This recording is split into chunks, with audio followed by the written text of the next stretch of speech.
The midwife's hands were slick with blood as she fought to save the life of a child more than 13 years old. For hours, the young girl screamed as her fragile, underdeveloped body struggled to do what it was never meant to do at such a tender age. The baby was trapped. The mother was dying. And in that cold winter of 1457, at Pembroke Castle, death hovered over the chamber. Everyone present knew the terrible truth, one that history would try desperately to forget. Margaret Beaufort should never have been pregnant ever, married at all. But medieval England had other plans. Today, we peel back the sanitized layers of history to reveal the horrifying reality. This is more than a tale of medieval customs. It is the story of a child's body, of power that turned a blind eye, and of a trauma that shaped the destiny of a nation.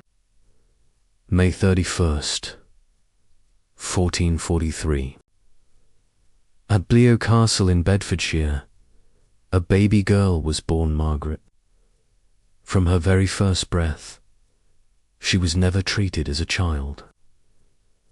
Her father, John Bowet, Duke of Somerset, was among England's most powerful men. Within a year, her father was dead.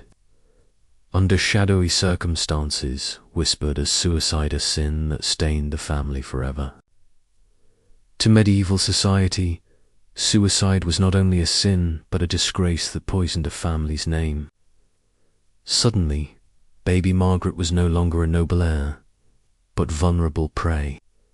She had inherited vast lands and wealth, wrapped in the fragile body of a toddler. Her mother tried to shield her, raising her with care and teaching her to read French.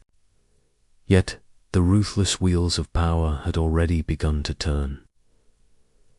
At the tender age of 3, Margaret was handed over by King Henry VI to William de Pole. She was married off to Suffolk's son, John, just 7 years old himself. This was no union of love or consent, but a transaction of power. Sealed with a papal dispensation in 1450 because the children were related. Even the Church, supposedly a moral guardian, was complicit in this cruel arrangement. Suffolk's political ambitions collapsed by 1453. He was arrested and murdered. Margaret, still a child, was once again a pawn.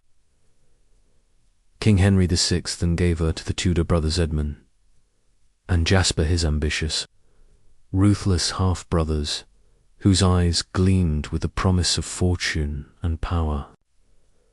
On November 1st, 1455, Margaret was married to Edmund Tudor. She was 12. Even in those dark times, there was an unspoken rule not to consummate such marriages until the girl was at least 14. It was a rule born of grim practicality, as everyone knew too well that a child's body wasn't ready to bear children. But Edmund ignored this. Within days, possibly even the wedding night, Edmund sexually assaulted the child bride. This was no marriage, it was abuse. Margaret could neither legally nor emotionally consent. Her body was not ready. Edmund's cold calculation was simple. If Margaret died without children, but if she gave birth, he would control her fortune. So, he forced her into pregnancy at 12. By April 1456, Margaret was pregnant. Imagine being 12, your body changing in terrifying ways you cannot understand. Morning sickness, swelling, abdomen, confusion, and fear, all under the shadow of civil war. Then, in July, Edmund was captured by Yorkist forces and imprisoned. By November, On their first anniversary, Margaret was alone, heavily pregnant and vulnerable.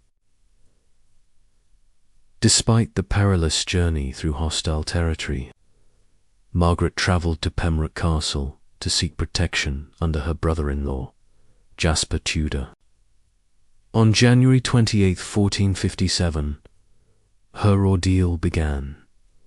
Labour was agonizing. Her small body, undeveloped and unprepared. This was no ordinary birth, it was a child's body being torn apart. The birth was so traumatic that Margaret never bore another child, despite marrying twice more. In an era when noble women often had 10 or more children, Margaret's body was irrevocably damaged. The baby survived Henry Tudor, the future King Henry VII, founder of the Tudor dynasty. But Margaret's survival was a testament to sheer will, not the kindness of fate. John Fisher, Margaret's confessor, later called her survival a miracle, marveling at how so little a personage could bear a child. But survival was not healing. The trauma shaped her life and her obsession with her son Henry. She fought to protect her granddaughter from suffering the same fate. But the wheels of power would not be stopped. Decades later, Margaret's granddaughter was betrothed to the King of Scotland at 13 just. Despite Margaret's fierce opposition and pleas to Henry VIII, political ambitions overrode protection. The cycle of child marriage and exploitation continued, a tragic echo of the past. Margaret Beaufort's story is a stark reminder of the human cost. Every Tudor monarch traced their lineage to this girl who nearly died giving birth at 13. Every portrait of Henry VIII should remind us of the child whose body was sacrificed for a dynasty's rise. This is the blood-stained price of power. Margaret died believing her suffering was God's will, never knowing she deserved better. But today, we know the truth. We know that 12-year-olds cannot consent. We know that child marriage is abuse.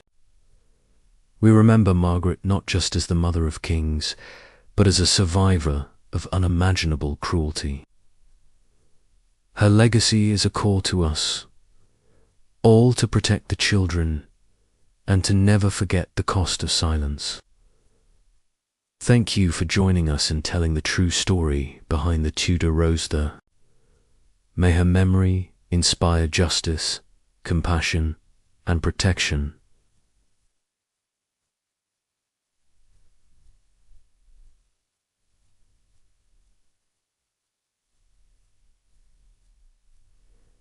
And protection for all children.